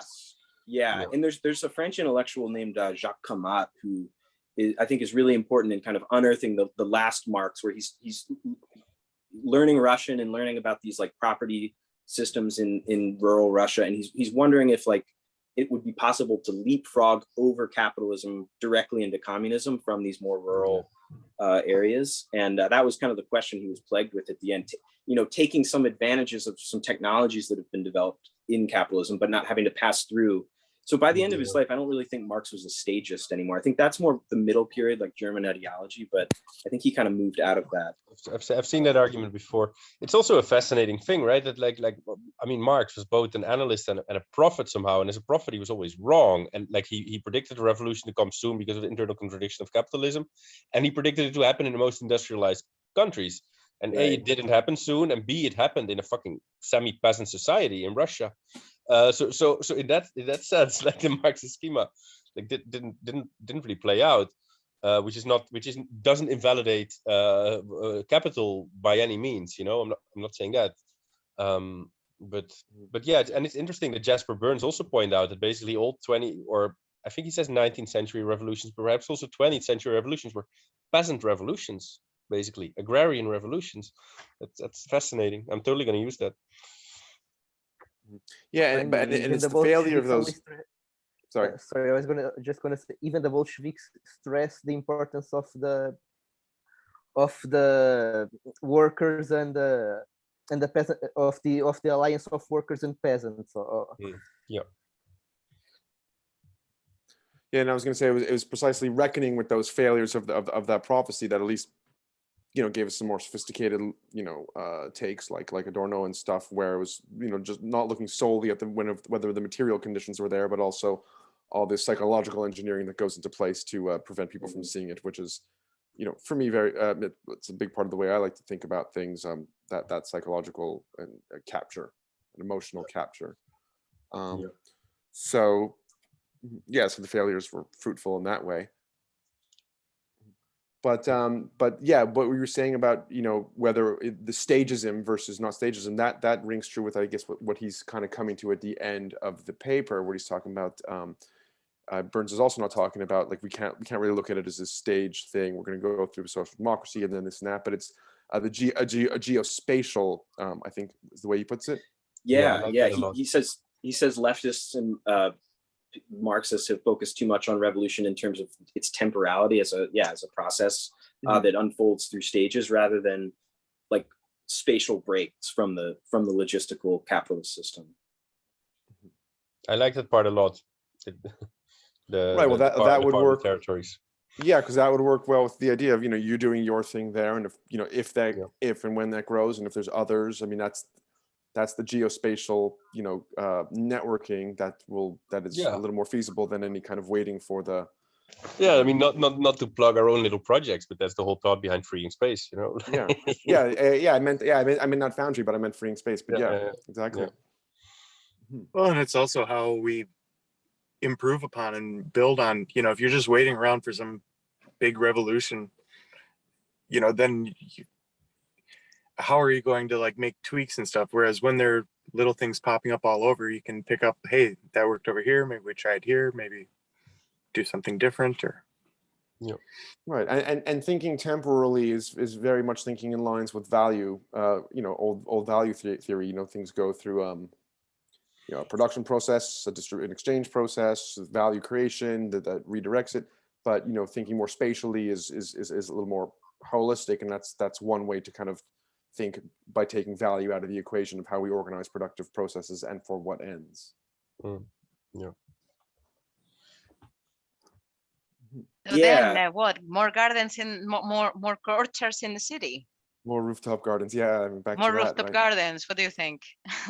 I think with the process of the breakdown between the town and the country, I don't think we should think about it in terms of like a gradualist kind of thing that we start doing right now, and then it's going to just like the Masumi idea of like we create these little pockets and they're going to just eventually multiply so much that then we're going to reach a tipping point. It has to be looked at, I think, in a more cataclysmic, honestly, dimension of like Bernes mentions like under the conditions of civil war, this is what proletarians will have to do if they want to feed themselves. They'll have to break down this distinction between town and country. They're going to have to start, you know, not just living their same urban lives, but they're going to have to figure out either through market gardening, like in putting up, you know, big greenhouses within cities, but also you need things beyond vegetables. So you're going to have to start, developing more infrastructural links and maybe even just abandon large swaths of cities and also large swaths of suburbia and things like that. And, you know, most of our poultry eating, beef eating, I mean, the science fiction was right. The age of, you know, insect protein is upon us, and we should not shy away from it. You know? I had an Impossible burger the other day. I guess that was a plant-based burger. It wasn't bad. Did you like it? Yeah, it wasn't bad. I mean, it also was made nice with good toppings and everything. It was good. Yeah. We thought yesterday, like it was late at night, like 11 p.m. And here in Montreal, if you want to get food at that time of day, it's just trash. I mean, there's no way. And I thought, well, we should start, there should be more vegetarian options late at night. And I don't know why this just crossed my mind. Like, you cannot be healthy if you want to like be 24 hours a day healthy. Nowadays is very difficult. But anyway, like I was going back to the gardens in cities or orchards. How is it in the place that you live? Have you investigated this? Me? Well, personally, like, no, I mean, I think it's a responsibility for everyone. Like, for example, I checked here in Montreal, they have, but it's commodified, right? The guys that plant food on rooftops, they sell it. There's some guys here in Montreal, so in winter, it's a pretty good idea because they use the heating of the buildings in the winter here to keep their you know, the enclosed spaces for gardening. So they are actually using the city in places where there is no land to grow it actually. But then they are commodifying it. And then I was thinking, well, let's go to a city that doesn't have this, like Madrid city. Well, in Madrid, it wouldn't be necessary because you don't need the heat. But I don't know, I started wondering in different cities how that would be achievable. I think in some cities it's just impractical. It's just impossible. This is also this beautiful soul idea, right? I mean, like if you do the math, a city like Berlin has 3.5 million or 4 million people now, I think. If it's 1 hectare, which is what Google says, 1 hectare per inhabitant, 100 hectares is 1 square kilometer. So then you would need 400 by 100 kilometers to feed the city. 400 Yeah, but by I'm talking 100. transitionally. So obviously you wouldn't produce all of the food for every single individual in that city there, but No, a but also not even supporting, not even Yeah. 0.1%. That's what I'm saying. but I think it creates sort of ripples of value, because if people are like, and that's undeniable, if people would see that there are orchards around them or that they could even participate, it Well, would create a maybe. different mindset. Maybe a bit of that, but I think mostly it gives hipsters the feeling that they're changing the world. That's the biggest value it creates. Well, but I think, for example, I checked the city of Madrid has orchards, but they are always, you have to go through an association. You have to belong to it. So they are benefiting by the accumulation of all those hipsters. You Hmm. know, like maybe they leave the next day, but there's another one. So they are, it's an interesting approach. Well, I guess the idea is if it went beyond just hipsters or kind of community gardens with elite associations and actually was more widespread, it's like bringing the town and the country together in a metaphorical way, just enabling more people on average to see, you know, where how the food and is to made, where learn it comes about it. from. And You it get could a create you get a different skill FOMO. set. In that But case, like, maybe hipsters it were does a exist. vanguard. Like you have in Germany, this is I mentioned before, you have Solavi, Solidarische Landwirtschaft, and in Berlin, this materializes in the form of farms that are around the city, and you can join those farms, and then it means that you get free food sent by them. What is only what's seasonal, right? So you cannot really choose what you eat, but you get what's seasonal, and in exchange for that, you need to work there like 1 day a month, or I don't know exactly what the setup is, but these sort of setups do exist. So then the food is not produced in the city, which is obviously impossible, like except on a very small scale. But you have to travel 1 hour, 2 hours every month, and then you work there. And it's like, I mean, yeah, of course, it's not just the food logistics. There's also like a skill set that you develop, which is kind of cool, but and an awareness of where food comes from. But Yeah. And it might sound silly, but like you make friends, or you at least meet other people who are into that same thing. It's not that there's Get another kind of value cracks in in that. the system. Sorry, what you I say, was Brian? saying you start making cracks in the system. You start, you know. Yeah.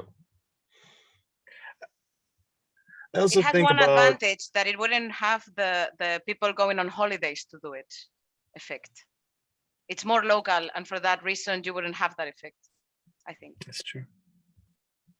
I also think about, you know, we're thinking about all of like the positive possibilities, but I think another reason, bring it back to the tech some, like why I don't like being too reliant on technological innovation and everything, is we also have to be preparing for the not good results. I mean, you know, this year all over there have been droughts and crops are failing, and we have to be preparing for when there's scarcity before we're ready, and being able to provide. And that's also it's not something I want, obviously, but it's also an opportunity to start getting people who've been sitting on the sidelines and just okay with going on capitalism as it is, because they're middle class, they're not doing too bad.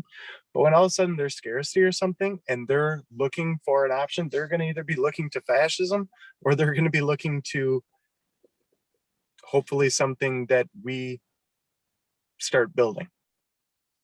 I don't know. Yeah, but when you think about that, you sometimes you might inevitably think about, then is the solution stockpiling again, and getting back to and but then stockpiling has its own logistical problems. I think it's reductionistic to just oppose. Some stocking is always necessary, even in smaller communities. Right. The question is, are you stocking for selling, or are you stocking for your, for the reason of stocking, because tomorrow you may have scarcity? Just yourself, and your measurement will be different. I was more bringing up, I think that's true. I mean, obviously you need some stock and everything. I was more talking like with scarcity coming and developing skills so that we can function if systems start to fail. So not just like stockpiling, but having skills and knowing how to, and having at least the starts of organizing and making connections with people. Alternatives to these market, I don't know. Right, and I guess that's where you have to kind of always be careful of the danger of allowing some of these things to just turn into kind of weak, kind of far agro tourism or hipster retreat. Hobby, Yeah. sure. Yeah, Sure. I mean, artisanal hobby. I think we should be clear that the perspective that this essay is being written from, it's not, he's not talking about any of that kind of stuff. He's talking about like a revolutionary process. So he's talking about a kind of, cataclysmic, potentially context of civil war, the types of behaviors and retrofitting that would be necessary. He's not talking about like these like small scale initiatives that you guys have mentioned. But I mean, not to say let's not talk about that. But he's No. his perspective. Yeah. But Brian, the thing, what you were just saying kind of reminded me, like the reality of his perspective is that there's going to be a drastic cut in what we know of as the standard of living, in the sense that the amount of commodities we consume on a daily basis is going to be drastically cut. And it doesn't, when we think about scarcity, post-scarcity, all these terms are kind of relative in a lot of ways. I mean, like the way capitalists measure everything is just by GDP. That's going to drastically drop, and so is physical production. And a lot of energy is going to be not available to run the infrastructure that we depend on. So we will have to be way more like self-reliance is definitely, but it's not. I mean, there's the American individualistic, rugged self-reliance, which is toxic, but there's communal resiliency, which is a more, I think a more productive concept that totally will come way more into play than it currently is, like you said. Absolutely. Yeah, self-reliance can't degenerate into individualism. It's the self as bigger than the self. An alliance of subjectivities and becoming. And one other thing I was going to mention, he refers to Kropotkin, who I'm a big fan of. He's generally classed as a anarchist, which is what he was, but there's a lot of commonality, I think, between Kropotkin and Marx in the way that they thought about the town and country distinction being sort of one of the central things that needs to be overcome. And for Kropotkin, it was also about autonomy from having someone far away controlling what your food supply or your supply of essential goods. So like he was a thinker that focused on scale and was very adamant about smaller. If you can do something at a smaller scale, you should do it at the smaller scale, because the more autonomous you are, the less dependent on the outside, the harder it'll be for someone to subordinate you to their purposes. So like the scale question, not everything can be done at a really small scale. Power generation through a hydroelectric dam, it can't, that people have to figure out how to divvy that up. But other things, certain types of manufacture, certain types of food production, the more you can scale them down to the smallest scale, the better from his anarchist perspective. But I think there's a lot to say for that. Well, energy can also be scaled. You can make you can make little wind generators and solar panels. Everybody puts them on their roofs these days. I mean, I know a guy. He's trying to make and market or whatever. Basically, it's a replacement for kerosene burning lamps, which is used in a lot of still developing countries. Basically, it's this little kind of dynamo generator he's making, and then you make it. You get like an empty 2 liter plastic bottle of something, and you cut it in a certain way, and it basically it's just enough wind generation just for a small little light bulb for an indoor room, but to replace something like kerosene, which is being used there. I mean, but this guy, he's trying to find like a foundation to like partner with. And did he put it on Kickstarter? No. He's trying. There was a project in Colombia to make lamps out of salt water from the sea through a chemical process. And I think that the numbers were really good. It was like, I think 1.5 liters of salt water could give you 4 hours of light, which, if you turn it on and off, and you have infinite supply, it's pretty good. So I mean, that's an example of technology reverting back. I don't know. We're gonna make a hydro plant here in September. Oh, Oh, yeah? cool. In the river. Yeah. So when I go to Spain, I might go and visit you, maybe. Yeah, come. Yeah, there's gonna be some Syrian refugees gonna come here, and he knows about that. He's an engineer, and we're gonna make generate electricity. Are you But there it in won't be September? enough to run the house, you know. Like it won't be. It will be like 500 watts or something. Still cool. I also think that the amount of like creative energy and ingenuity that would be unleashed if people did have to be more autonomous and not just be able to flip a switch as easily and draw power from the stock.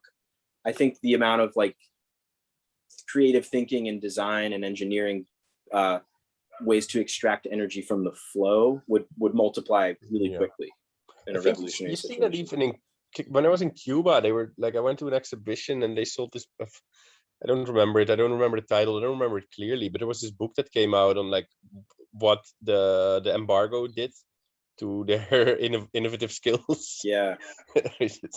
Yeah. Makes sense. And yeah, Cuba's a place that I think Cuba's always an interesting example.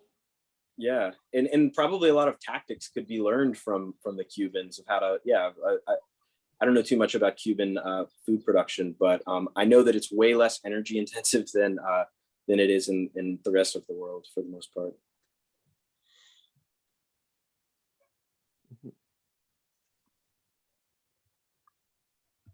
Are there any still like theoretical trickiness in the text that we need to figure out in the last 10 minutes or whatever? Yeah.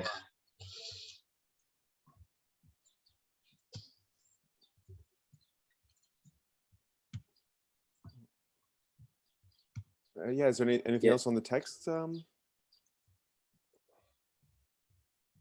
I mean, I was going to ask. I mean, like, frankly, it's very clearly written. Like, he's a very good writer. I enjoyed it super much. So, yeah. Well, have you read the Commune piece? Yeah, I read that too. Yeah. Yeah, I just started that. That was really good. Yeah. Started. The very last section, I was going to ask what you guys thought about when he's talking about like the motivations for revolution, because the next essay that he published after this is called, Mariana mentioned it, Revolutionary Motives, and he goes way more into depth about like why would people revolt in the current world order, and he goes into like theories of motivation and theories of action, drawing from a bunch of different traditions. But I mean, this is written from like a pretty revolutionary perspective. It's written for a specific audience. This isn't like an academic piece. It's not trying to convince you. It's more just like, look, this is how revolution. If you're committed to revolution or interested in it, this is how I think it's going to have to happen. That's kind of his perspective. I don't know. What did you guys? But he's a bit apocalyptic in that, right? Like people are gonna revolt when like shit hits the fan and when their lives become impossible, basically. Which is like probably true. I've heard him referred to as Disaster Jasper before. Yeah, he does have a kind of apocalyptic perspective. I can only agree with it to be honest, but yeah. Yeah, no. Can you give us a little briefing as to what he talks about in terms of motivations in the other text? Yeah, it's kind of an expansion off of the thing he says right in the last section of this essay that we read, Revolution and Its Motive Forces. He says, I take as my baseline an assumption that people organize their lives with an eye to their own survival and well-being, and the survival and well-being of those they care about, where the radius of care can be as small as the family nucleus or friend group, but far more expansive as well. The essay the next essay, Revolutionary Motives, kind of just goes through different. There's a little bit of like rational choice theory even in it, which might turn some of you off, but and like kind of evolutionary theories of motivation and things like that. I don't want to get too much into it because I haven't read it for a little while. I'm a little fuzzy, but I mean, we could read that if you guys wanted. Yeah. I don't know. I would love to read it because that rational choice theory thing is something that I really noticed on this text, like the whole super individualist, not super individualistic, but like this sort of individualist leanings on how it thinks, that the revolutionary motives appear rather than trying to think in terms of class or anything like that. And I would love to read that essay too, because I would love to see how it fits my own vision and critique of the communization tendencies, and how they see like the an upheaval that will happen. Yeah. But like how revolution happens, it's also like my friend Matt from New York, when he was in one of the panels as well. Like he started this Woodbine in the aftermath of Sandy there, and the aftermath of the financial crisis. And one of the motivations for setting up the space was, Occupy happened, and we were not prepared. We were not prepared. This was potentially a revolutionary situation, but we didn't have the infrastructure to sustain that. And that's why we need spaces like this and networks between that. And I think that's. I mean, whatever, a new crisis will happen either way. Got to be somehow ready for it, I guess, and have some sort of infrastructure in place. This essay is all about that. Yeah, and one other thing I'll say just about the larger kind of context of Jasper Bernes' like intellectual trajectory. Yeah, he's closely sort of intertwined with the endnotes perspective, which is an analysis sort of the it's a lot of things, but in some of their most important work has been just sort of analyzing the changing configurations of capitalism and basically making an argument that like the way that we used to think about political actions not really as relevant anymore, because the economy is not the same as it used to be, and even the way that we think about class isn't the same as it used to be. They talk about like the changing configurations of infrastructure, how many less, there's no place for a positive conception of class, like they call theory communists call it the programmatism. Yeah, exactly. The idea that there can be a positive class identity. Right. Right. The idea is to escape class, not to affirm it. Right.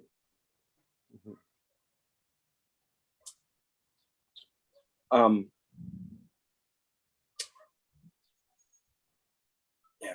Should we invite Jassy next, like for the next session? Maybe just Yeah, for like okay. tea and cake, like just a short little tea and cake get to know you time, Cafe and Kuchen. Yeah.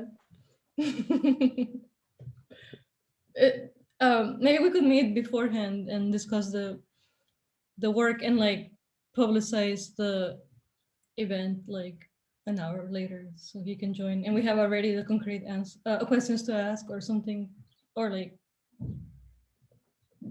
I don't know. Yeah. I mean, what did he say? How did he write? What was the contact with him? He wrote you, right?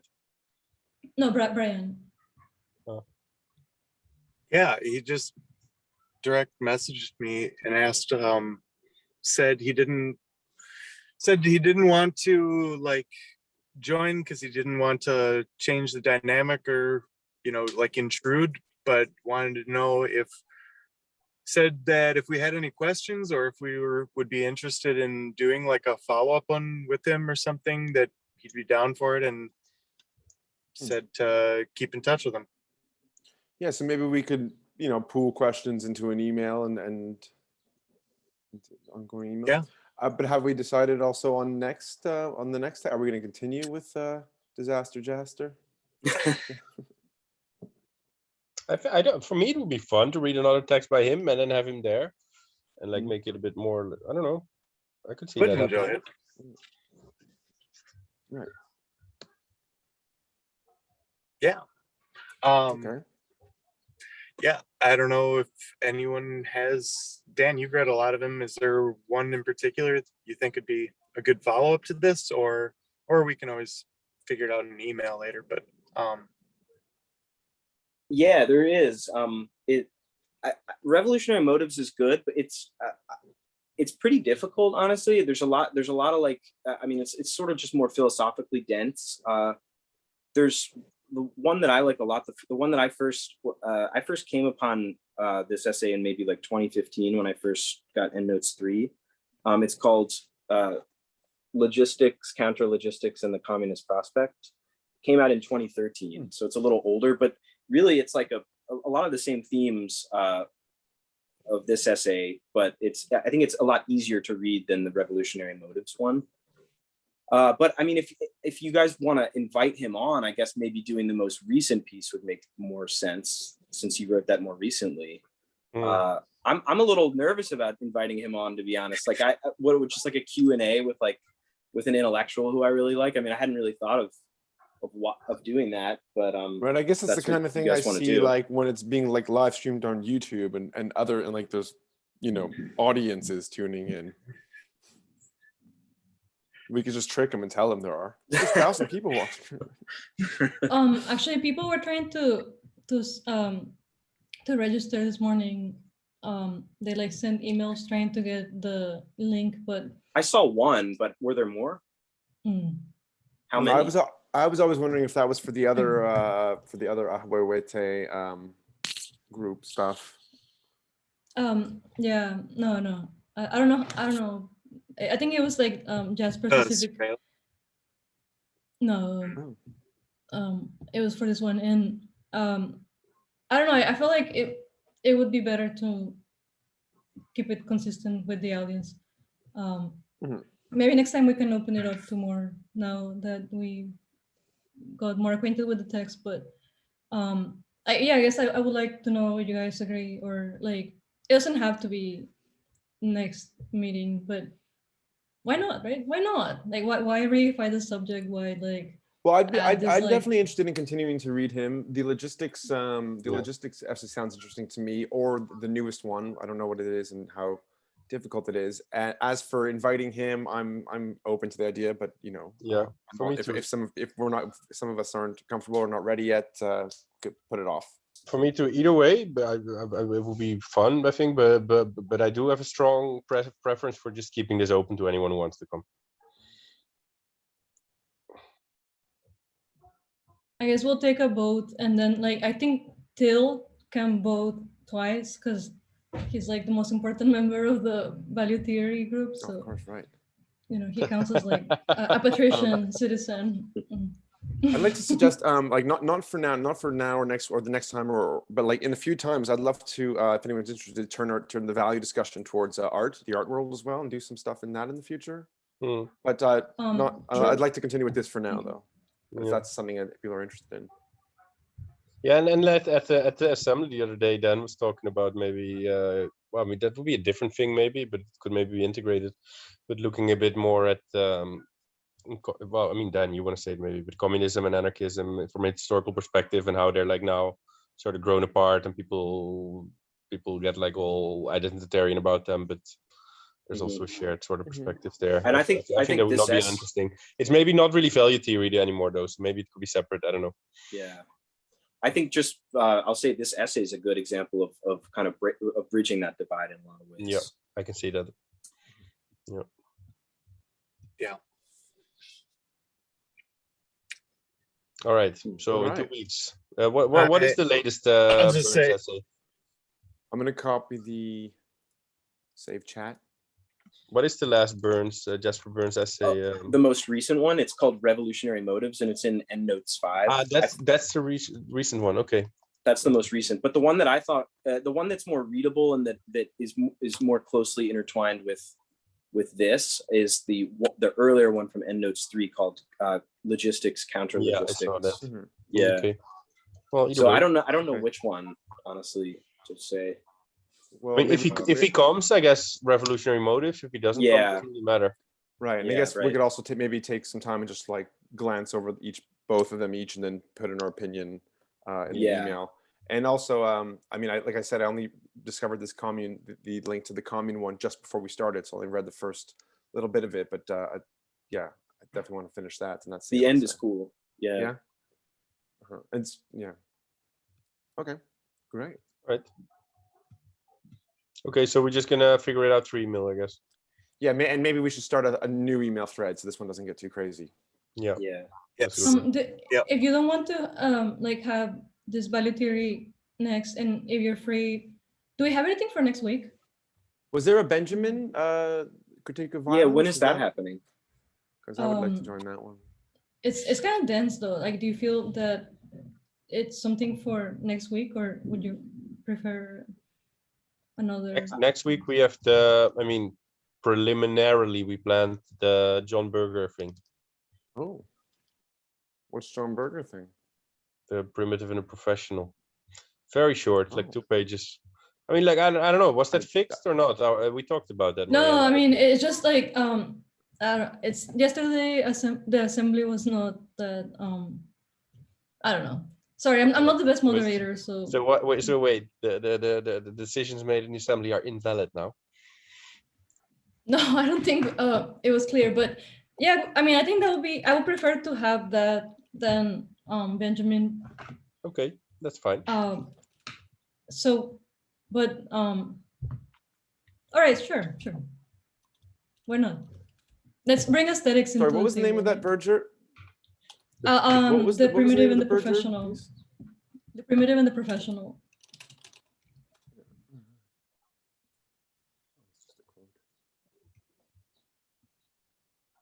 All right.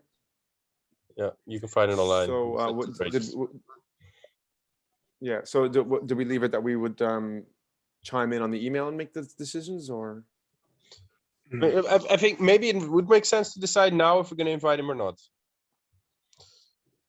Or not. I will say that I'm pretty busy for the rest of this month, and then I'm going to be traveling. So I'm not sure how.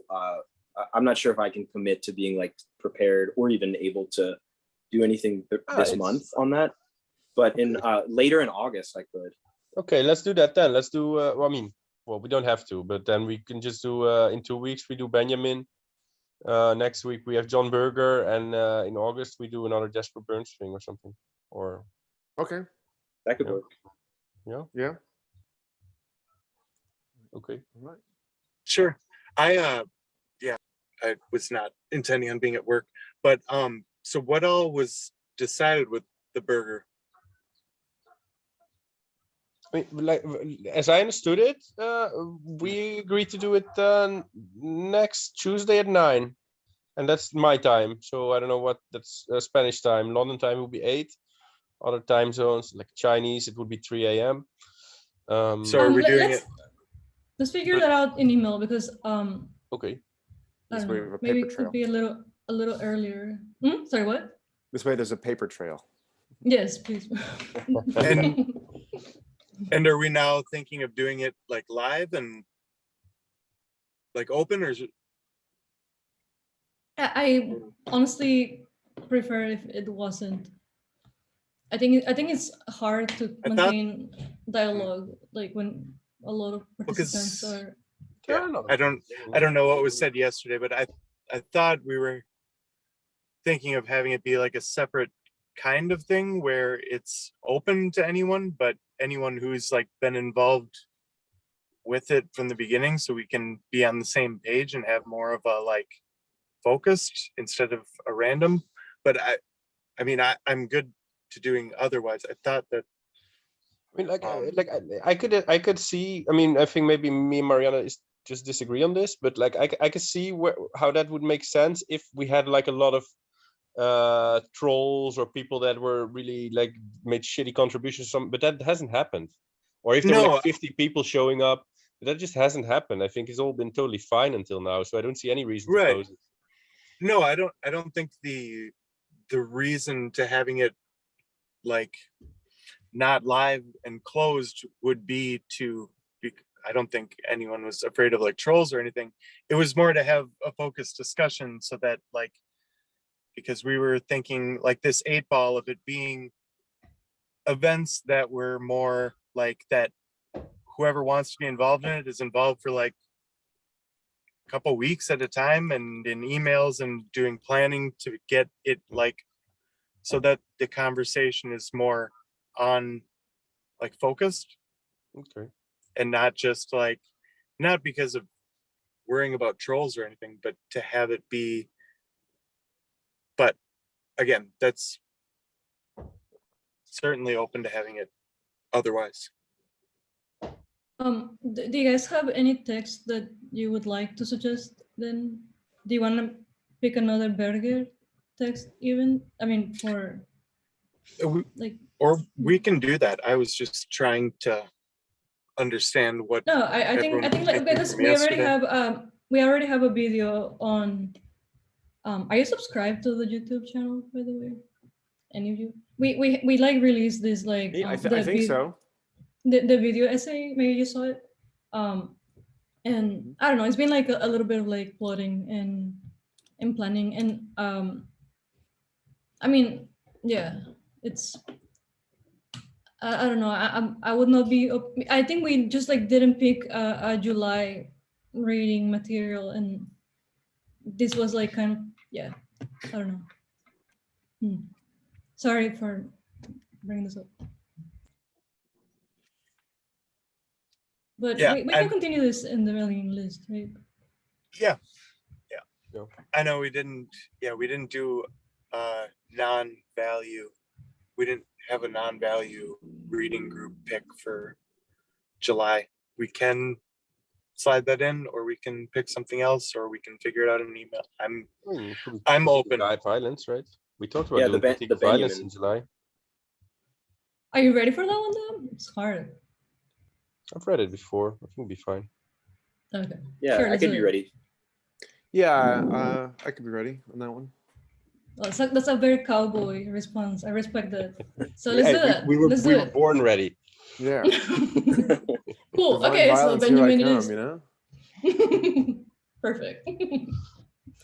All right. So I'll send the. Is that open then to the public? Yeah. All right. think so. Sure. Yeah. Wow. I'm very sure. Like this Yes. is good impetus to bring. Cool. All right. So Good. see you guys next week with for Benjamin. Okay. Ah, okay. Next week. Perfect. All right, cool. Next week, Benjamin. Great. That's good. Okay. Great. All right. Hey, this was fun, guys. Yeah, Yeah. this was a good one. This is great. All right. And Have a good thanks night. for recording, good Brian. night. Yeah, for sure. And I'll put up all the links on the email too. So Got it. Cool. Okay. Ciao, ciao. yeah.